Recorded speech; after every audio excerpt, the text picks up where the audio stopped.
Nadie empieza su vida en una autocaravana estacionada detrás de un supermercado. Nadie crece soñando con escuchar el sonido de un guardia de seguridad llamando a la puerta a las 2 de la mañana. La gente acaba aquí cuando todas las demás puertas ya se han cerrado, una a una, en silencio. En todo Estados Unidos, las hileras de vehículos recreativos, furgonetas y coches se han convertido en un sistema de viviendas en sombra. Se puede apreciar si se mira bajo los pasos elevados, a lo largo de las vías de servicio o en los rincones más alejados de los grandes aparcamientos. Esto no es una tendencia de viajes, es una advertencia. Porque la verdad es simple e incómoda. Si tanta gente vive ahora en vehículos, eso dice menos de ellos y mucho más de lo que ha pasado con la vivienda, el trabajo y la seguridad básica de todos los demás. El momento en que las matemáticas del apartamento se rompen suele empezar con un presupuesto que ya parece ajustado, pero que casi funciona. Alquiler, comida, gasolina, guardería, quizá una pequeña cuota para un coche viejo. Nada extra, pero tampoco nada desastroso. Entonces algo cambia. El casero anuncia un aumento de alquiler. Un jefe reduce horas. Una factura médica llega a la mesa de la cocina. Durante años, las cuentas cuadraban porque nada salía mal de golpe. Ahora, al mirar las cifras, te das cuenta de que ya no cuadran. Las opciones se reducen: pagar el alquiler y atrasarse en todo lo demás, o atrasarse en el alquiler y esperar que el mes que viene mejore. Rara vez el mes que viene mejora. Cuando aparece la notificación de desalojo, no solo trae una fecha, trae un registro. Ese registro te rastrea en cada nueva solicitud de alquiler, cada verificación de antecedentes, cada rechazo cortés que no explica claramente el motivo. De la noche a la mañana pasas de inquilino a riesgo. Pero hay algo en tu vida que no requiere historial crediticio ni carta de recomendación. Está aparcado afuera.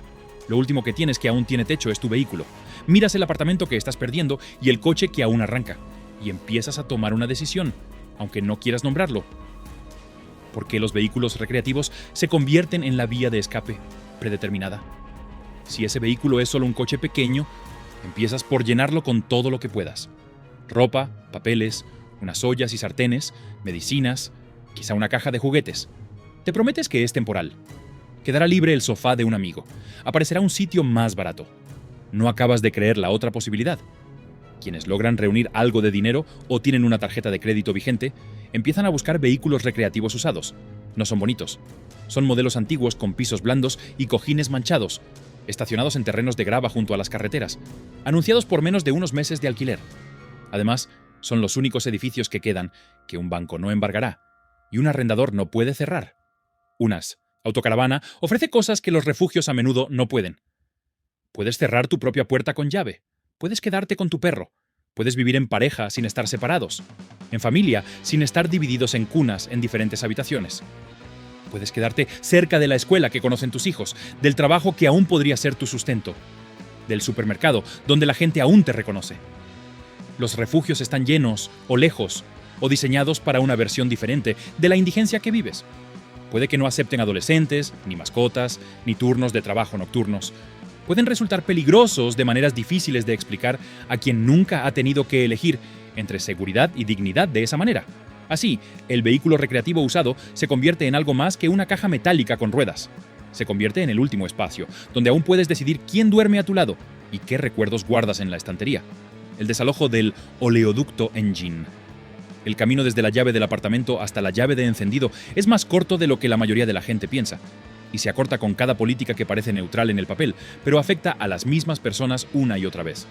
Una vez que un desalojo aparece en tu historial crediticio, te persigue. Los arrendadores no tienen que explicar por qué se niegan, simplemente lo hacen.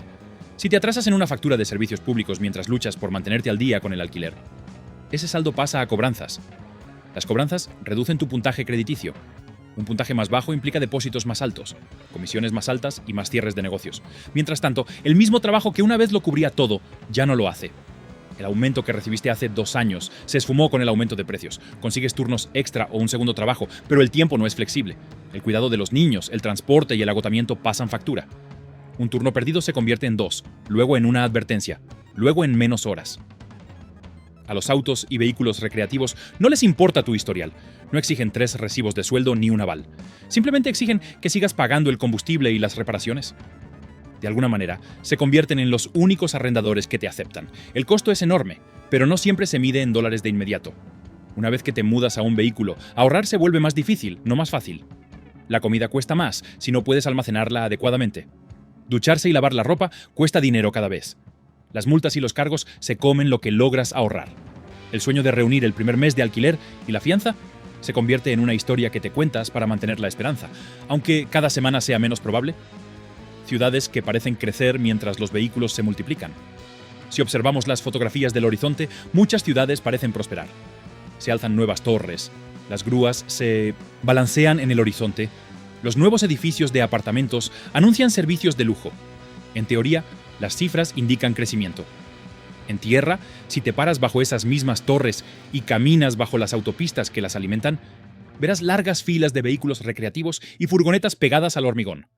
Lo que desde lejos parece progreso, se siente diferente al sortear calzos y cables alargadores.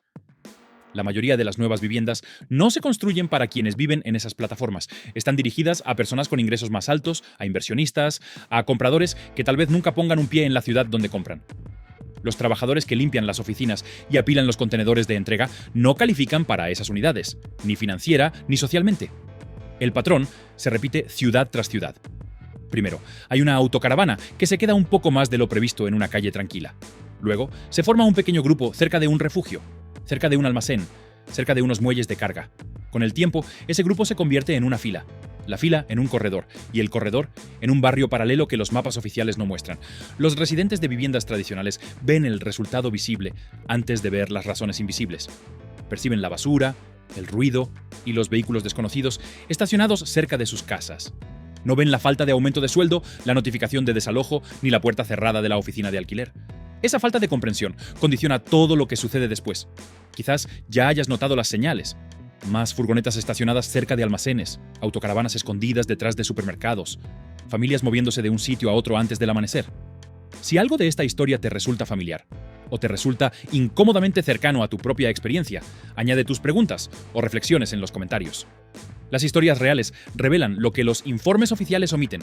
Si este análisis te ayuda a ver el panorama general, dale a me gusta para que más personas puedan seguirlo y suscríbete si quieres estar al tanto de cómo las políticas, la escasez de vivienda y la economía cotidiana están cambiando las vidas en todo el país.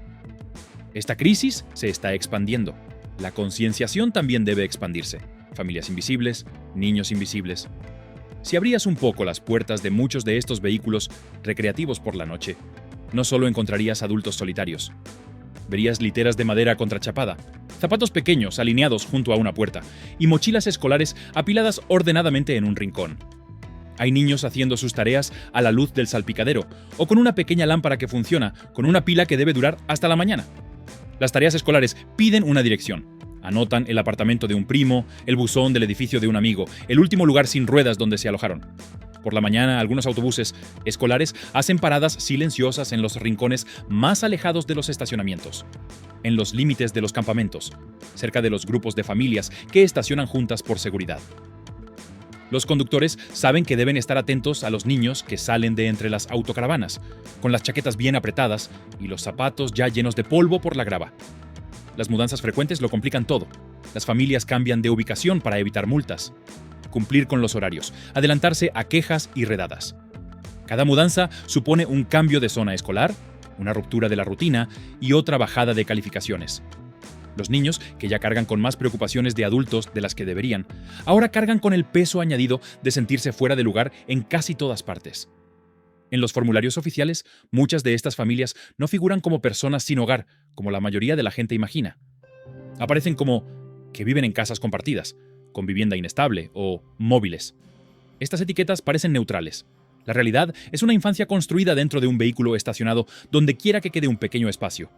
Trabajo, salud y el lento deterioro de la vida sobre ruedas. Es posible conservar un trabajo mientras se vive en un vehículo. Muchas personas lo logran durante meses o años. El costo se acumula de maneras que a primera vista son difíciles de percibir. El sueño se hace más corto y ligero. Escuchas golpes, pasos, el sonido de otro vehículo que se acerca demasiado. Te despiertas antes del amanecer para mover tu autocaravana, antes de que empiece el turno de multas. Te duermes demasiado tarde, demasiado nervioso, con demasiado frío o demasiado calor. Con el tiempo, la falta de descanso real debilita tu concentración y agota tu paciencia. Mantenerse limpio y presentable se convierte en un reto diario. Las duchas ahora se realizan en gimnasios, paradas de camiones o vestuarios de trabajo. Cada una cuesta dinero, una membresía o un favor. Lavar la ropa implica llevar bolsas a las lavanderías y esperar ciclos, con la esperanza de que no se roben nada. La atención médica cambia de preventiva a reactiva. Sin refrigeración, algunos medicamentos se echan a perder. Sin un control climático constante, los problemas respiratorios empeoran con el calor, el humo y las olas de frío. El estrés, ese zumbido constante de fondo, se infiltra en todo el cuerpo. La presión arterial sube. Los dolores de cabeza duran más. Tomar decisiones se vuelve más difícil. Los empleadores quizá no vean la historia completa. Ven al trabajador que llega tarde tras retirar un vehículo de una barredora. Ven al empleado que luce cansado, que olvida un detalle, que pide un cambio de horario de más. Conservar el trabajo se convierte en un juego de malabarismos y cada tropiezo amenaza el único ingreso que le queda. Cuanto más tiempo vives sobre ruedas, más energía dedicas a sobrevivir cada día, en lugar de construir algo más allá. Y mientras algunos luchan por conservar cualquier trabajo, otro conflicto se gesta justo afuera de sus parabrisas. Propietarios de viviendas contra seres humanos. Desde dentro de una casa, ver una hilera de vehículos recreativos aparecer en tu calle puede sentirse como una invasión. Ves vehículos desconocidos, bolsas de basura apiladas junto a la acera, humo de una estufa de camping asomando por una ventana. Te preocupas por la seguridad, por tus hijos que pasan, por el valor de las propiedades y las promesas que la ciudad hizo en su día. Los residentes acuden a las reuniones del consejo con fotografías y peticiones. Preguntan por qué sus impuestos no compran calles más limpias, por qué sus llamadas no han sido suficientes para que los vehículos avancen. No siempre son crueles, a veces simplemente tienen miedo, intentando proteger la única estabilidad que les queda. Los funcionarios municipales escuchan, asienten y consultan hojas de cálculo. Saben que no hay un excedente repentino de apartamentos baratos esperando absorber a la gente en esas autocaravanas. También saben que ignorar las quejas podría costarles las elecciones. Así que recurren a las herramientas que sí tienen: normas de estacionamiento, cambios de zonificación, cumplimiento de la ley. Aparecen nuevas señales. Prohibido estacionar durante la noche, prohibido el paso de vehículos de cierta longitud, límites de tiempo más estrictos en cada plaza. La policía y los agentes de control empiezan a dejar advertencias, luego multas, y finalmente a organizar el remolque de los vehículos que se quedan demasiado tiempo. El problema visual inmediato se reduce. El problema humano subyacente, no. El resultado es menos una solución y más un programa de reubicación. Los vehículos se desplazan a calles industriales más anchas, a arcenes más peligrosos, a aparcamientos con poca luz donde nadie se queja porque a nadie le importa. La distancia entre los vecinos que viven en viviendas y los ocupantes de vehículos aumenta, no solo en kilómetros, sino en comprensión. Esa distancia establece el siguiente paso, que a menudo tiene un precio del que nadie en la sala de reuniones habla: el costo oculto de criminalizar la supervivencia. Cada aviso bajo el limpiaparabrisas lleva un número, una multa que a algunos les parece pequeña e imposible para otros. Si vives en una autocaravana, esa multa compite directamente con la comida, el combustible y los medicamentos. Algo tiene que ceder. Las multas impagas no se evaporan, se acumulan. Algunas jurisdicciones añaden recargos por demora, cargos de cobro y costas judiciales. Una matrícula vencida en un vehículo que no se ha movido mucho en meses es motivo de remolque. Una vez que la grúa llega a su casa, empieza el tiempo. Los cargos por almacenamiento se acumulan día a día. La cantidad necesaria para recuperar su vehículo crece más rápido de lo que puede esperar ganar. Desde la perspectiva de la ciudad, una limpieza puede parecer un avance. Desaparece una hilera de vehículos recreativos. Las quejas se calman por un tiempo, pero los gastos no desaparecen. Simplemente se trasladan a otras partidas. Camas en albergues para quienes perdieron su último refugio. Visitas a urgencias para quienes ahora duermen a la intemperie. Costos policiales, cuando la desesperación finalmente traspasa el límite que la ley ha trazado. Para la persona cuyo vehículo fue remolcado, la línea entre tener hogar y estar sin techo se ha cruzado en una sola mañana. La pérdida es total: una cama, un lugar para guardar pertenencias, una forma de llegar al trabajo, incluso la frágil sensación de privacidad. Todo desapareció de golpe. Reemplazar un vehículo es mucho más difícil que encontrar otro lugar para estacionar. Criminalizar la vida en vehículos no reduce las fuerzas que empujan a las personas a subirse a ellos. Simplemente garantiza que, al caer, impacten contra el suelo sin nada entre ellas y el pavimento. Los desastres y el empeoramiento del clima alimentan el fuego. Algunas personas se mudan a vehículos recreativos no directamente por el alquiler, sino porque el agua, el fuego o el viento se llevaron todo lo demás primero. Una inundación se cuela en un barrio que nunca antes se había inundado. Un incendio traspasa una barrera que nadie creía posible cruzar. Un huracán toca tierra con la fuerza justa para derribar techos y desparramar paredes y recuerdos en montones turbios. Familias que creían estar en tierra firme se encuentran con un seguro parcial. ayuda parcial y una larga lista de contratistas que no pueden prometer nada pronto. Las autocaravanas se convierten en refugios temporales, en entradas de casas, en terrenos de familiares, en hileras en recintos feriales destinados a la respuesta ante desastres. La idea es simple: vivir allí un tiempo, reconstruir y volver a la normalidad. Pero la reconstrucción es lenta y costosa. Las compañías de seguros discuten, las agencias gubernamentales avanzan a su propio ritmo y, mientras tanto, los costos aumentan.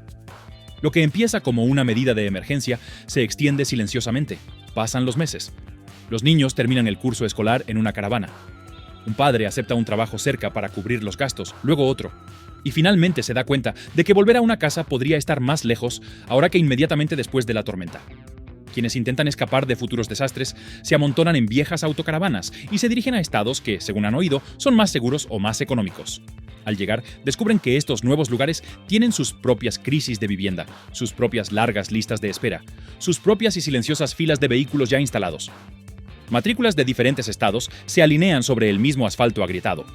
Nadie está completamente seguro de si se han librado de algo o si simplemente han regresado a un capítulo anterior de Minamesen y Nosmis, la misma historia. Ya no son solo estados costeros. Es fácil, desde lejos, creer que este es principalmente un problema de ciertos grandes estados costeros. Las fotografías de las líneas de vehículos recreativos de esos lugares son tan familiares que parecen lejanas, como si fueran noticias de otro país. Pero el patrón se ha ido extendiendo tierra adentro, paso a paso, a lo largo de las carreteras interestatales y los nuevos cinturones industriales. Los almacenes y centros de distribución generan empleo en localidades pequeñas y medianas. Se inauguran nuevos hoteles y atracciones turísticas cerca de parques nacionales y recintos deportivos. Los salarios llegan con esos empleos, pero las viviendas rara vez llegan al mismo tiempo, en el mismo lugar y para las mismas personas. Los alquileres existentes se llenan. Los alquileres suben. Los códigos de zonificación locales de muchas localidades favorecen las viviendas unifamiliares en terrenos amplios, con límites estrictos para apartamentos, dúplex o pensiones. Los propietarios argumentan que la densidad de viviendas no se ajusta al carácter de sus comunidades. Como resultado, los trabajadores que hacen posible estos nuevos proyectos duermen en vehículos a las afueras de la ciudad, junto a las carreteras, en campos detrás de tiendas que cierran a las 9 de la noche. La policía y los concejales de estas zonas suelen afirmar que no quieren convertirse en ciudades famosas de la costa. Sin embargo, repiten las mismas decisiones: restringir el estacionamiento nocturno, resistirse a construir viviendas más variadas y depender de los vehículos como una válvula de escape silenciosa para un sistema que no expandirán. El mapa de la falta de vivienda en vehículos recreativos ya no se extiende hasta el océano. Se extiende por el interior de Estados Unidos, siguiendo cada corredor donde los salarios y los alquileres se distancian y se mantienen así el tiempo suficiente. Las verdaderas razones detrás de la explosión. A primera vista, podría parecer que la falta de vivienda en vehículos recreativos se debe a decisiones individuales. Alguien compró un vehículo en lugar de ahorrar. Alguien no se puso al día con las facturas. Alguien administró mal el dinero. Esas historias existen. No explican por qué corredores enteros en varios estados ahora funcionan como barrios improvisados sobre ruedas.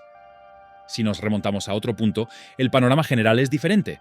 Durante muchos años, el país ha construido viviendas insuficientes que los salarios medios pueden permitirse, especialmente en los mismos lugares donde se han concentrado los empleos. Los precios de los terrenos y los códigos de zonificación favorecen unidades más grandes y caras. Los inversores prefieren proyectos que prometen altos rendimientos. Se reserva menos espacio para apartamentos más pequeños y económicos, y cuando se reserva, la oposición local suele retrasarlo o bloquearlo. Al mismo tiempo, los salarios de muchos empleos se han quedado atrás del costo combinado del alquiler, la atención médica y el transporte. Un sueldo a tiempo completo, que antes cubría un apartamento y una vida modesta, ahora apenas cubre lo básico. Hay poco margen para ahorrar, sin colchón para las crisis. Los sistemas de desalojo y crédito endurecen silenciosamente la situación. Un impago de alquiler o una catástrofe médica pueden expulsar a una familia de la vivienda formal y llevarla a un estatus que los propietarios consideran intocable. A partir de ese momento, los únicos propietarios que quedan son los coches y las autocaravanas. Las ordenanzas locales determinan dónde se permite la existencia de esos vehículos. En muchos lugares se ha vuelto más fácil obligar a la gente a subirse a vehículos y perseguirlos con multas y límites de tiempo que afrontar la grave escasez de viviendas seguras y asequibles. Los vehículos recreativos no son la causa de la crisis, son el síntoma más visible de que algo más fundamental está fallando. Porque esto es una advertencia para todos. La distancia entre estar bien y dormir en un vehículo es menor de lo que parece desde una sala de estar estable. Las historias tras esos parabrisas a menudo no tratan sobre el caos a largo plazo. sino sobre montones de mala suerte que llegan en el mismo corto lapso de tiempo. Un trabajo que parecía seguro desaparece en una fusión o una recesión. Otro empleador ofrece menos horas y ninguna prestación. Un familiar se enferma. Un accidente de coche genera facturas médicas que nadie explica con detalle hasta que llegan los sobres. El alquiler sube en medio de todo esto porque el propietario puede obtener más de otra persona. Muchos hogares ya viven al límite sin llamarlo así. No hay grandes ahorros, ni segundas viviendas a las que recurrir, ni familiares con habitaciones libres.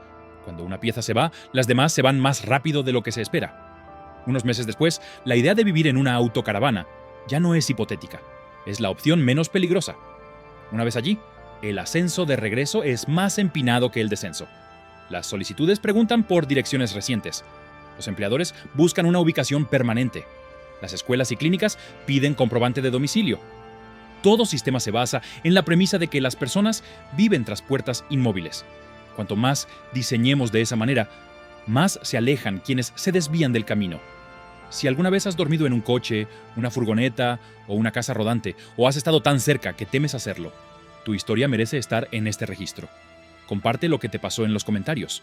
Cuanto más salen a la luz estas realidades, más difícil se vuelve fingir que lo que ocurre en los límites de nuestros estacionamientos no nos afecta, en última instancia, a todos.